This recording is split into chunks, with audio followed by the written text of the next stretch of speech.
What's up, gamers? How are you doing? I hope you're having a great day no matter where you are. So I am back with a recap of the games I found really interesting during the Ubisoft Forward 2022. Come expand the conversation about RPG games and games in general by clicking the like button, comment, and subscribe, as it does help the channel grow. Thank you for your time. Well, that was some show.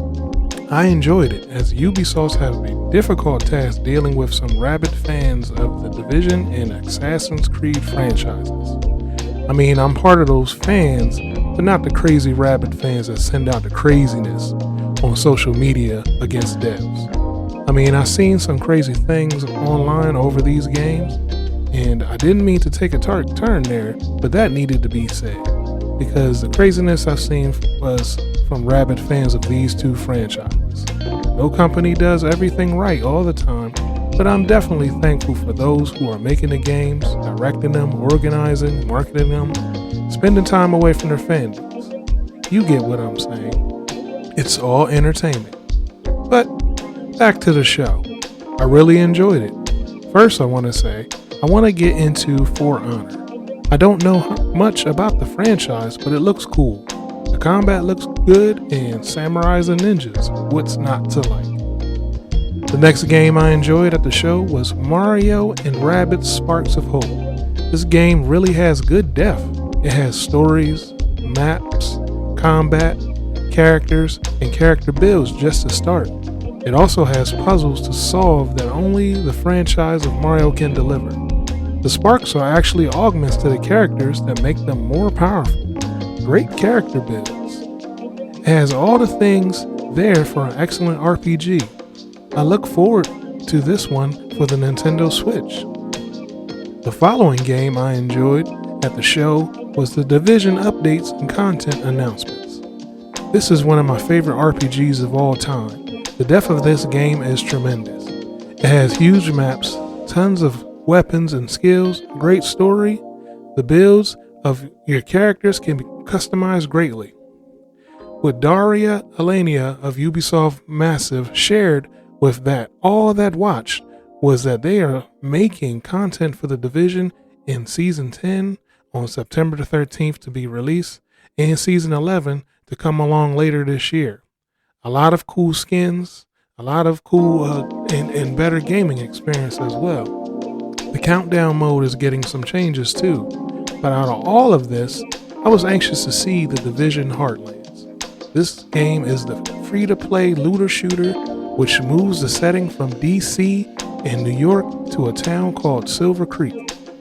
You have the same trademark gameplay of the Division, and this time it has a survival angle while you are facing different factions, rogue agents, and an active virus that you have to avoid. It has both PvE and PvP versus E content to make all players happy. In this free-to-play market, I believe that the Division Heartland will work.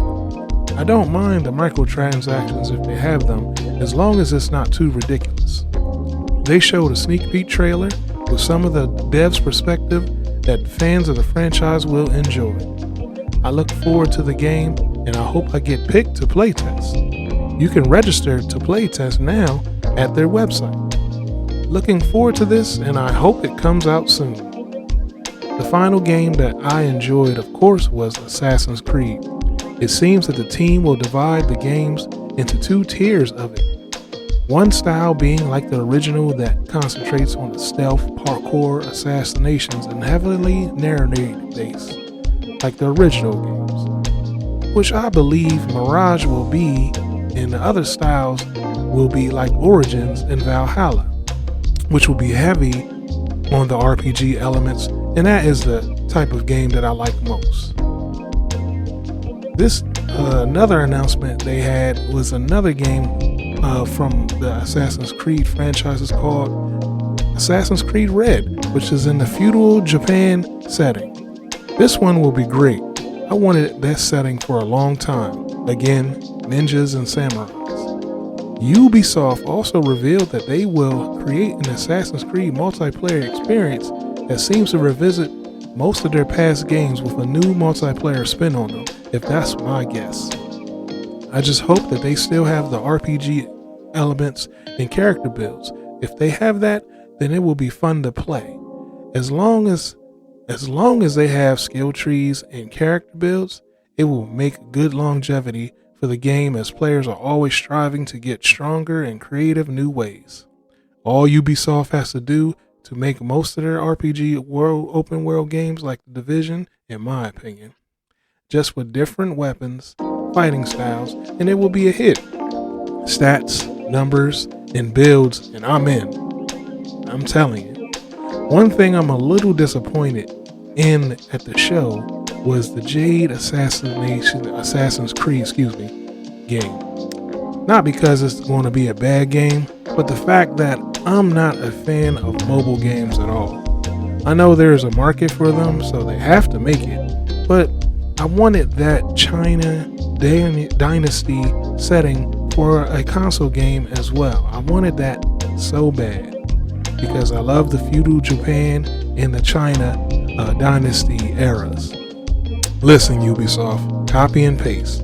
That's all you need to do for some of your franchises. Change the story and setting, keep it multiplayer with RPG builds and skill trees, and that's another hit game.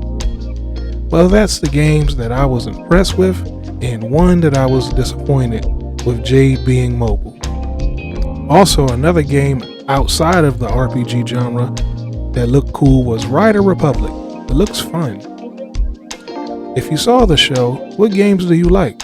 Let me know in the comments. Well, gamers, that's all for this video. I hope you keep gaming and have it a great day. Don't forget, it's always a great day to press start. Bye.